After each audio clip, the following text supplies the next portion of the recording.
Hello, my name is Rami and Pierre, and I'm part of the team that works at the Executive Leadership Council, the ELC in Washington, D.C. Actually, we're a not-for-profit in Washington, D.C., but we operate nationally and internationally. More on the ELC a little bit later because I really want to get into our topic for today.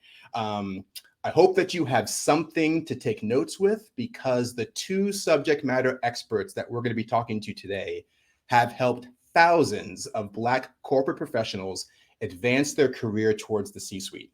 So let's get into it today. The 8 types of people you need in your squad. I'm going to introduce our subject matter experts. They are Galen, Bingham, and Ranieka, Weston. Let me introduce Galen first.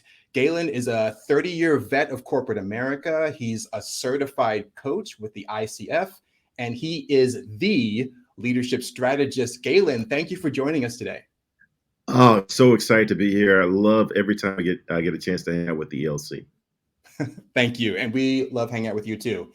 Our next subject matter expert is Ranieka Weston. Like Galen, Ranieka is a 20+ year vet of corporate America. She's an executive coach and facilitator, and she gets to wake up every day doing what she loves, helping other people. Ranieka, thank you for joining us today. Yeah, thank you so much, Raymond. It's such a pleasure to be here with you as well as Galen. This is part of my squad. So I love that. Thank you. I'm honored and touched. Ranieka, I'm going to start with you. I want to frame the problem before we quickly jump into the 8 types of people. Okay. Ranieka, why do corporate professionals, Black corporate professionals in particular, even need a success squad? In other words, like why do we even have to have this conversation? Yeah, that's a good question because we just make the assumption that everyone knows this. And for me, it's really probably 3 things. One is we cannot do this alone. Oftentimes, when you think about your upbringing, most of us had a friend circle. Most of us, if we were a fraternity or sorority, we went to college, we had a circle of people that were a part of our squad. But for whatever reason, when we get to corporate America, we feel like we have to do this alone. This is not a team sport. Right? And for those of you who have played sports before, everyone serves a purpose on a team, and we have to be thinking that way. And what's really at risk if we do not have this team or this squad is that we can go through our careers and things can change. As you know, the marketplace is changing. We have careers which are marathons, but our stint in organizations oftentimes seem like a sprint. And so when you find yourself moving potentially from one career to another or one industry to another, if you haven't built that squad, what's at risk is that you may feel like, if we use a sports analogy, you're a sailor. You're out on the sea by yourself looking for someone to throw you some sort of life preserve or something to anchor you. So we got to have that. It's just a must. I love this. Team sport, and it's a marathon. It's a marathon, right? All right. Galen, I want to bring you in here. So why is it so hard for Black corporate professionals in particular to remember that it's a marathon, to remember that it's a team sport, to remember that before you get out there in the middle of the ocean, you need to bring your anchor, your support system with you? Why is it so hard for us to remember that? I don't know that it's hard for us to remember that. I think, though, that it is a challenge for us to embrace that idea in corporate America. Let's just get real deep real quick. Corporate America is based on capitalistic society, this capitalistic structure, which is primarily based in slavery. It's based in white supremacy. And so there is this idea, and I keep thinking about Carter G. Woodson, where we have been conditioned to think that anytime we involve other people that look like us, that we're going to be a threat, we're going to be a danger to the people who are in charge. And so there's this temptation to give Ranieka the head nod, but not sit next to her, not be seen talking to her for fear that it might upset someone who's in charge. So I think that we know that it's important. We know that there's strength. We in groups, we are a tribal people by nature. But when we get into corporate America, those old mindsets seep in, and we start thinking in terms of scarcity as opposed to abundance. Oh, this is amazing. So I was thinking at first you were going to head towards the old crabs in a barrel, thinking that we have that, there can only be one of us. But I love that you based your response in history, that inherited feeling of threat, or that we will appear as threatening when in groups, which was very much a reality for our parents and our grandparents, even for some of us currently. That is part of why we may be less likely to embrace the team aspect of our career development than the solo sport aspect. We could spend the entire conversation on that topic alone, but I just want to highlight the point that it's part of our DNA in most cases, and we have to fight against that DNA. We got to fight against Big Mama saying, now, don't be making people nervous, don't be making people afraid. We got to fight against that to do what we know is in our best interest, and that's just what Ranieka explained, and that is to work as a team to try to get to where we all want to be.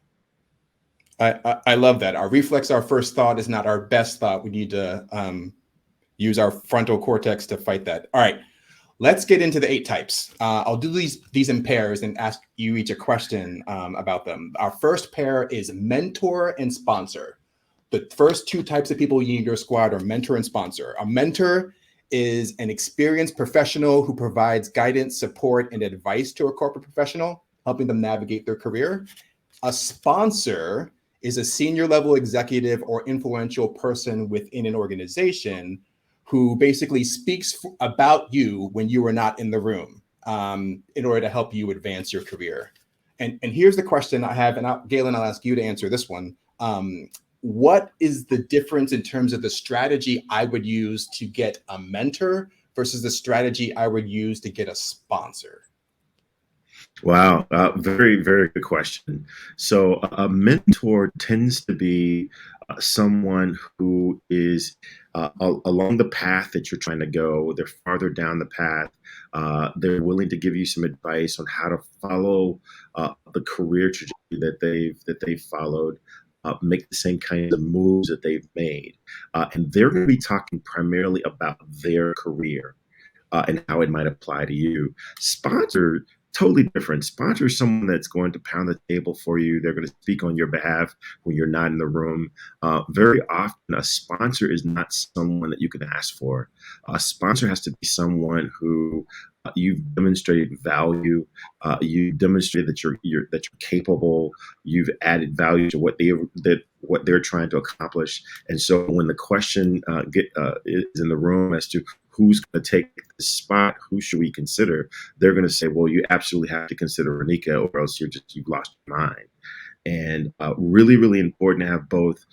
The sponsor, I had a situation in my own career where I was performing incredibly well. I was inducted into the President's Club for Coca-Cola North America, promoted 2 people on my team, skipped position, was number 1 in the country for volume, number 2 in the country for profit. The company went through a restructure.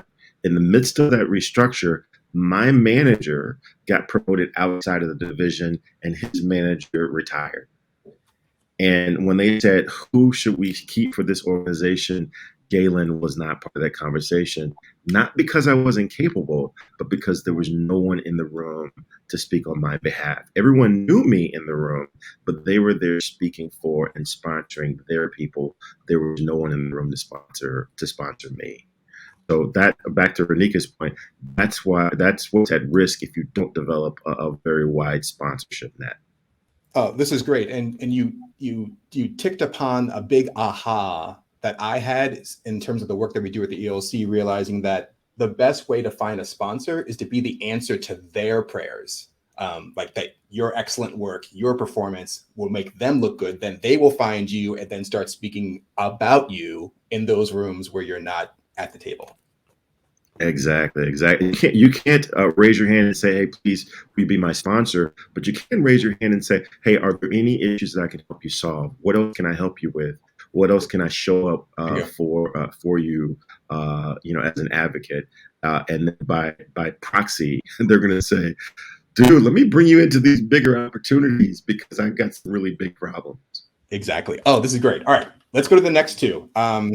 The next 2 types of people you need in your squad are subject matter expert or thought leader and code breaker. Let me define those for you. Subject matter expert, thought leader is a corporate professional who possesses extensive knowledge and expertise in a specific field, and through their insights and innovative thinking, have established themselves as a recognized authority.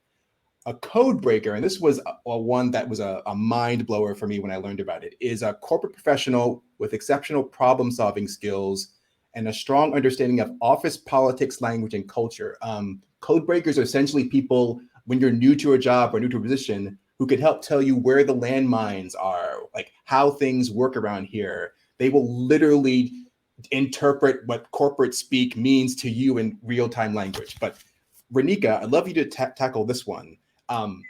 People might not understand why they would need a subject matter expert or thought leader or code breaker in their squad. Can you help us understand just like why? What is the value these two positions bring to corporate professionals as they advance towards the C-suite?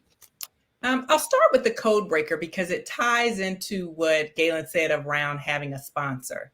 When you think about a sponsor, sometimes there's a little bit of vulnerability in that, right? It's the feeling of, oh, is this person gonna, how do I ask the question, like what is being said when I'm not in the room, right? Would you go to bat for me, right? And I would encourage people to do it. Just ask those questions oftentimes of people.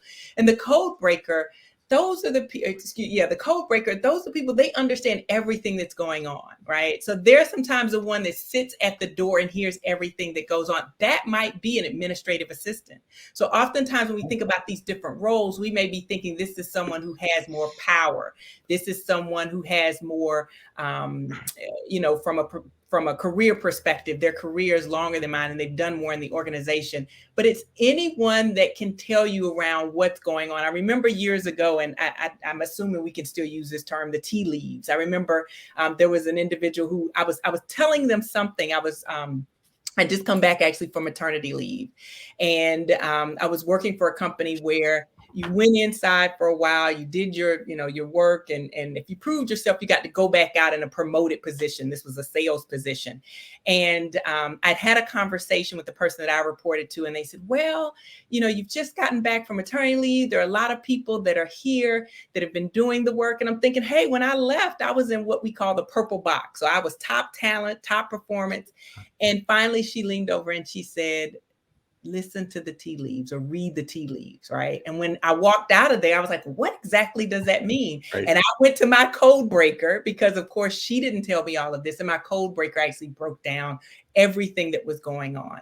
Talk to me about what that actually meant. Talk to me about the culture and how the culture of the organization had actually shifted in the time that I had been there. So a code breaker is the individual oftentimes that has the information that you don't necessarily have, or they can tell the story in a way that you don't necessarily understand about what's going on.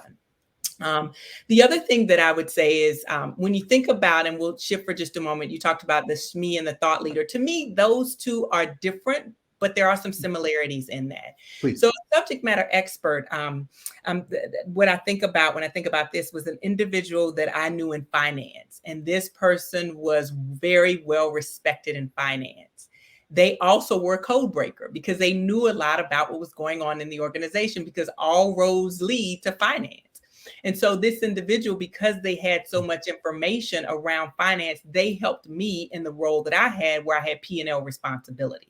So this person was able to not necessarily tell me how to do my job in the role that I had as a talent leader, but what I needed to know as a talent leader as it relates to finance, and to be able to secure the budget that I needed, and to be able to present the information that I needed to present to my leaders, in a way that resonated with them. So I think the two, they're sort of, as we would say, they're cousins, but they might be second or third cousins, but there's definitely a relationship between a thought leader, for me, in my experience, and a code breaker. I love that breakdown, because you're right. We had those both conflated to be one position, but I like the nuance you brought to the two parts. And I'm going to take a facilitator's prerogative and do a quick aside about procurement, because something that I've seen time and time again at different organizations is people ask, what's a good job or a good department to move into to advance my career?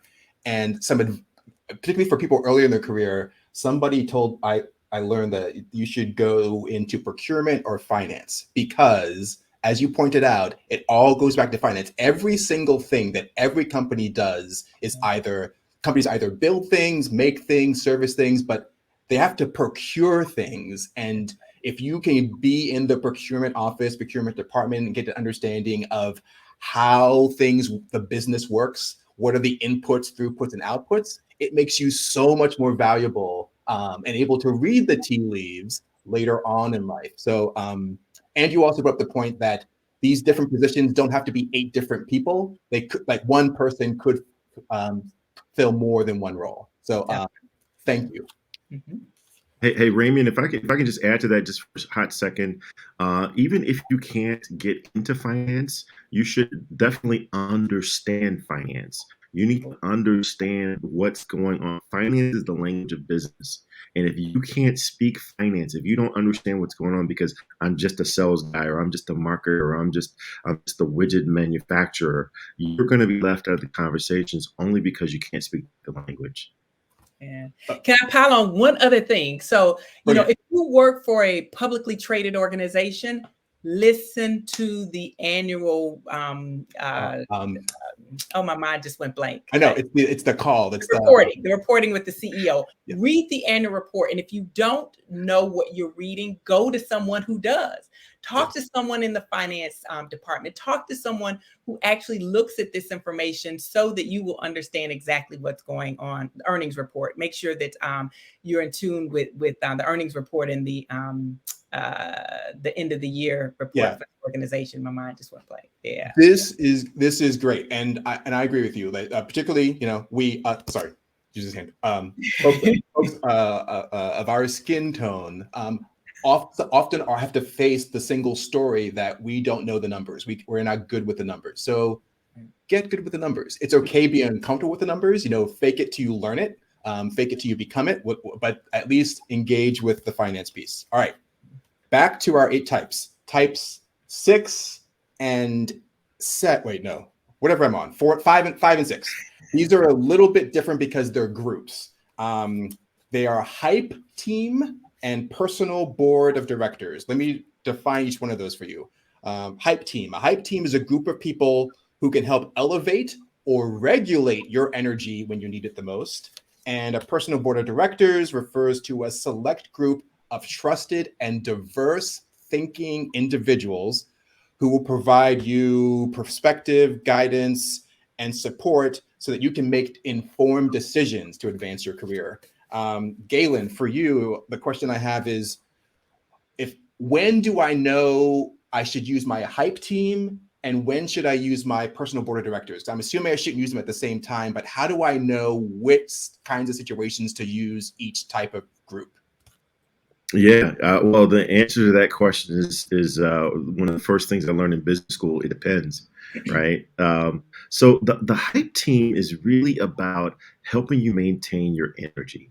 I've got a group of people that I go to when I know I've been running hard, or I'm in a situation and the room looks crooked and I'm not quite sure how to read it. And I will literally go to my physical brother, my blood brother, and I'll say, "Here's the situation. Am I going crazy?" And he'll say, "No, you're not going crazy." Or, "Yeah, you kind of are off. You might be thinking about this wrong, right?" And that's what I think of as a hype team. I've got a really good friend who I was in her wedding. She was in my wedding. We're godparents to each other's kids. She's part of my hype crew. The board of directors, though, tends to be a lot more strategic. I will go with hardcore business questions, strategic questions. How should I be thinking about this? I'm looking for more than just, "Galen, yeah, you're not going crazy." I will offer to you that your board of directors can be physical people that you've met, that you have invited to be part of your board of directors, and they know that they're playing that role for you. Some of your members can be people that you've never met. It could be people that you've only read about. I can tell you right now, Jay-Z is on my board of directors. Will Smith is on my board of directors. I don't care what he's going through. He's on my board of directors. I've also got people on my board of directors who aren't even living anymore. Right. So my ancestor, who was the 4th Bingham in America, led a slave revolt that almost ended slavery in the United States by holding then Governor Monroe captive, and he was going to hold him captive until slavery was ended. And if it weren't for some natural events, it would have worked. And so I've got him on my board of directors so that if ever I need to think strategically and have confidence, if he can do that, he can guide me through whatever I'm facing. And so I anticipate how might they approach the situation I might be facing. But for the board of directors, it's a lot more strategic. It's a lot more business, whereas my hype team is a lot more of my energy, managing my energy and knowing whether or not I have the fortitude to go through what I'm going through. Oh, I love this. I appreciate the point about that your board of directors could be virtual or even have made their transition from this earth. I've had Robert Smalls on my virtual hype team. He's a historical figure that I really admire, but maybe I should move him to my board of directors. I really appreciate this. Yeah, thank you. So board of directors for strategy, hype team for reassurance, energizing. I got it right? Yeah, I mean that's how I use it. More for energy, more for how am I doing as I persevere through whatever it is I'm going through. Awesome. All right. We're on our last two types of people that you need on your squad. And Ranieka, I'm going to ask you this question. The last two types are mentee and protege, and I'm going to explain the difference. A mentee is someone who seeks guidance from a mentor, benefiting from their experience and insights to develop their network or accelerate their career. Now, a protege is an individual who is taken under the wing of a senior professional, receiving personalized guidance and opportunities to support and develop their career, often in the same footsteps as the person who's leading them. Here's the question I have for you, Ranieka. Beyond just fulfilling my desire to, reach back to help others as I climb, or to, each one help one, what benefit might I get? I'm the one who wants to get towards the C-suite. What benefit might I get from having a mentee or a protege? Yeah, so I just want to also piggyback on what Galen said about ancestors, because part of the reason that I think it's important to have mentees and proteges is legacy. Right. And so I have been in organizations before where an individual has left or they have retired and their legacy still moves on. The people that they mentored, the people that were their proteges, oftentimes are now the people who are in the C-suites of organizations. Yeah. So one of the things, if we double click on mentee, one of the things that reasons why that is so important is because there's also the reverse mentorship. I remember the first person that named me as a mentor, and we were similar in age, and I didn't think of myself as a mentor to that individual. I actually thought that they were mentoring me in some things. And so if you take on individuals as mentees, oftentimes what you're doing is you are sowing your seeds. You're helping out others to understand sort of the ropes to skips and the ropes to know. You're also pressure testing some things that you may be thinking. So if you have a mentee, right, oftentimes you don't want to go to your colleagues about something that you might want to pressure test. And there might be this fear that, oh, do I go to the person that I report into? But you can go and pressure test that with the mentees. The other thing, besides the reverse mentoring and the being able to pressure test things and the legacy, is when you think about a mentee, one of the things that it also does for you is it helps, especially for individuals who are a little bit more introverted, right? So it may be difficult for me to take on some of these other individuals, but if I start with the mentee first, right, then that's the first sort of rope that I'm casting out beyond myself to connect with other people. And then moving to the protege, I mean, oftentimes it's like what you see in another person, right? You see sort of a mini me. And so you go after this individual to support them. What I would challenge each of us to do is not to just go after the people who look and sound and operate like us, but others in organizations who might be struggling. Right. And maybe you test it out to see if this person can be a mentee. And if they move beyond being a mentee, now they've got the skill set to say, this is a protege. This is someone that I can see myself working for at some point. And that's the other reason why you need to cultivate mentees and proteges, because one day you likely will be working for those individuals. And if you supported them and you help them understand what it means to be a good leader, now you then can work for a great leader. So, I want to double click on that point, that as we're moving towards the C-suite or advancing our careers, we often keep our eyes looking forward or up, like to people higher up on the chain. But it may be your peers. It may be the person behind you who you're mentoring or working with who's going to end up leapfrogging over you, or maybe making a lateral move and you'll follow them. But there are opportunities in front, above, back, and behind you. So use like you're in a car, a swivel, take a 360 view of your career advancement. I love that. Yeah, definitely. All right. Last question before we get to Q&A. Are there any types that we're missing, or that you were surprised didn't make the list of 8 types of people you need in your squad? Yeah, go ahead, Ranieka. No, my grandmother would backhand slap me if I go first. We are probably thinking the same. We have worked together so long, but I was going to say family. Right? I can remember being up late night working on different proposals and having my son sitting there with me because he woke up and heard something or saw the light. He was a part of my squad. So your partners, your children, your family and friends, they have to be a part of your squad, right? They have to give that love and support that oftentimes we need, but we disconnect from them oftentimes when it's work related. And then we sort of want to reconnect with them when it's not work related. They are as much a part of your squad as anyone else that's here. Oh, that's an incredible point, because I've even seen in the work we do at the ELC where, for Ranieka, if you're being considered for a C-suite job, the CEO may have a conversation with your partner, with your spouse, with your children, with your family.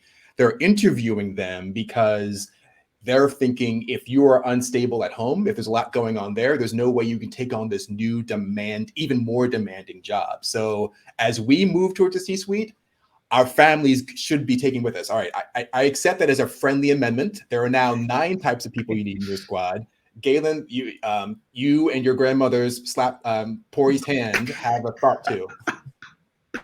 Yeah, absolutely. The other thing that I would suggest, and I'm going to lean in and say I'm speaking for Ranieka as well, because both of us are professional executive coaches. And as you take on more significant roles, you have to have an executive coach who will not give you advice, but and I love the way my accountability partner, which is another person you need to have, but my accountability partner explains it this way: you need to have someone who will remind you of who you are from time to time, because we all forget from time to time. And an executive coach is not someone to give you advice, but help you remember who you say you are, help you think through situations in a way that you normally would be able to do if it weren't about you, right? I can give great advice to other people, but when it's about me, I have blind spots. An executive coach will help you guide and navigate around that.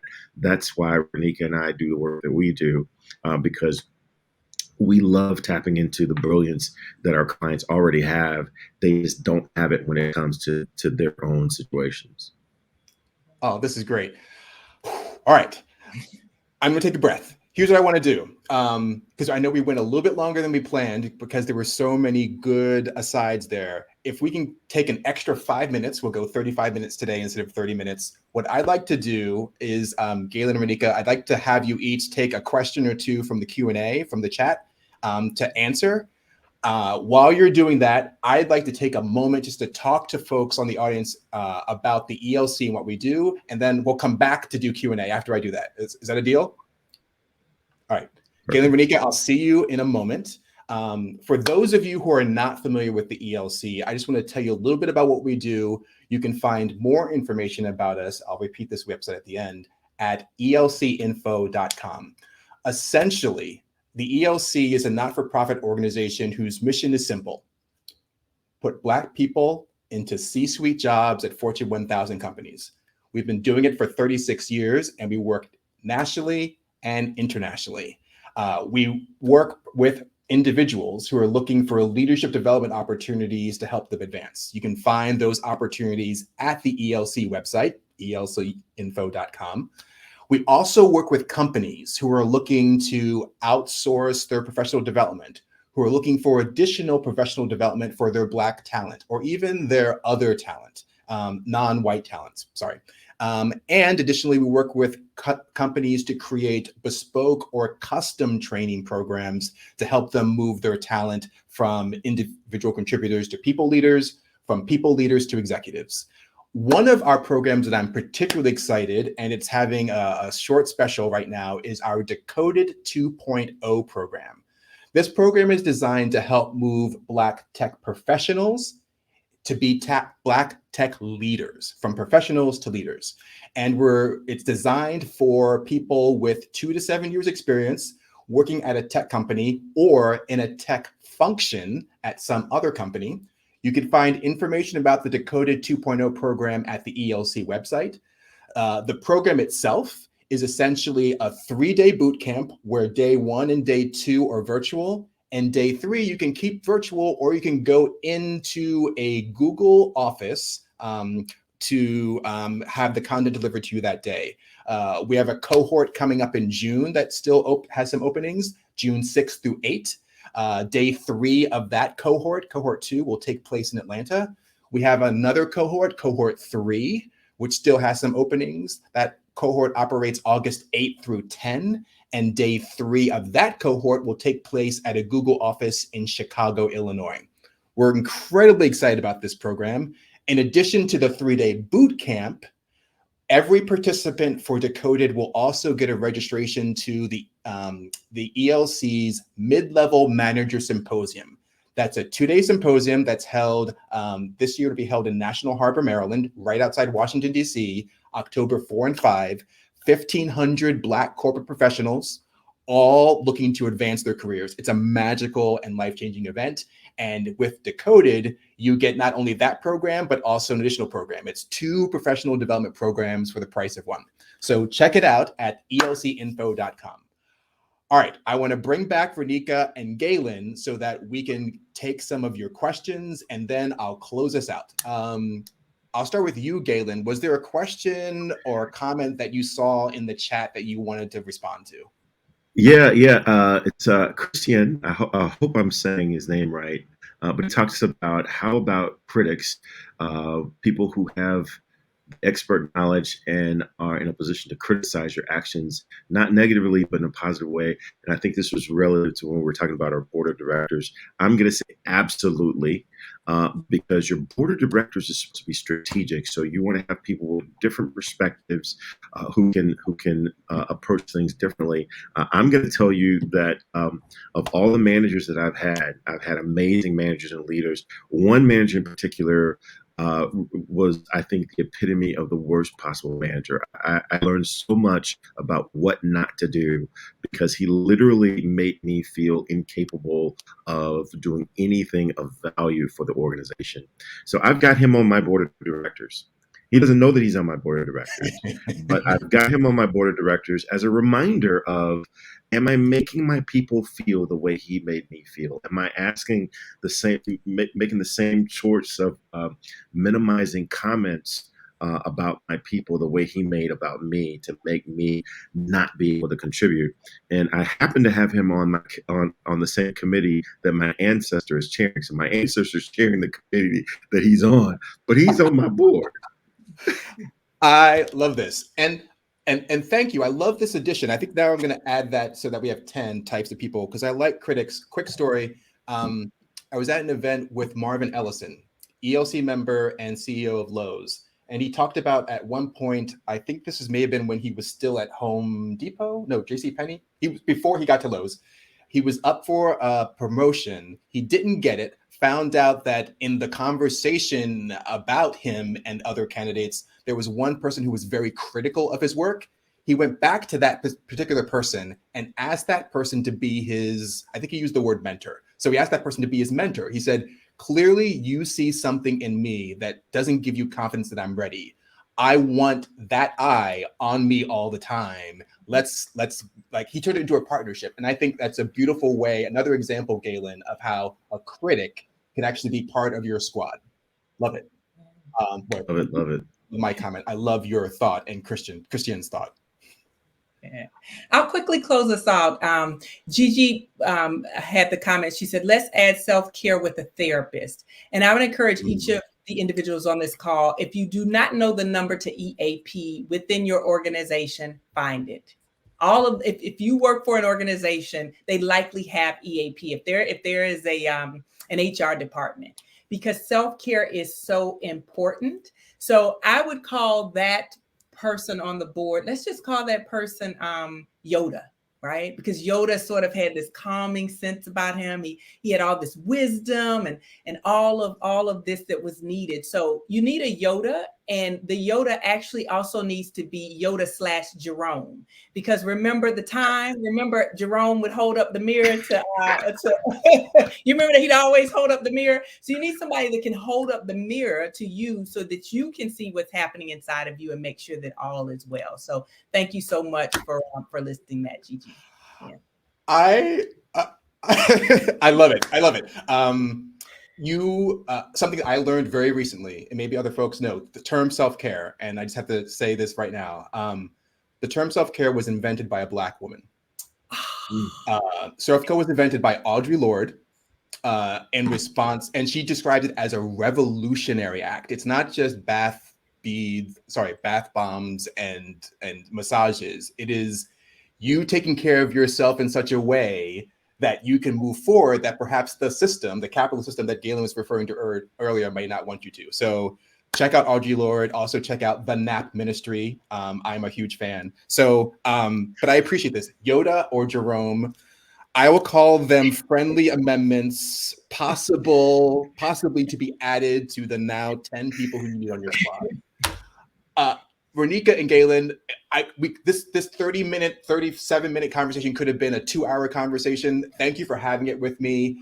For those of you who are watching, if you register for this session, you will get a follow-up email, which will have a copy of the recording to this. It'll also have a link to a handout, which has all of these notes of the 8 types of people you need in your squad. In addition, it'll have a link to previous Lunch and Grow sessions we've had about visibility, and my brain went blank, but you'll be able to access all our previous sessions. I want to thank you for joining us. We're going to take a hiatus for a couple of months. The ELC, we're going into busy season, so we might be back in the fall. But until then, take care of yourselves, and if you can, take care of someone else. Enjoy our content on the ELC website, elcinfo.com.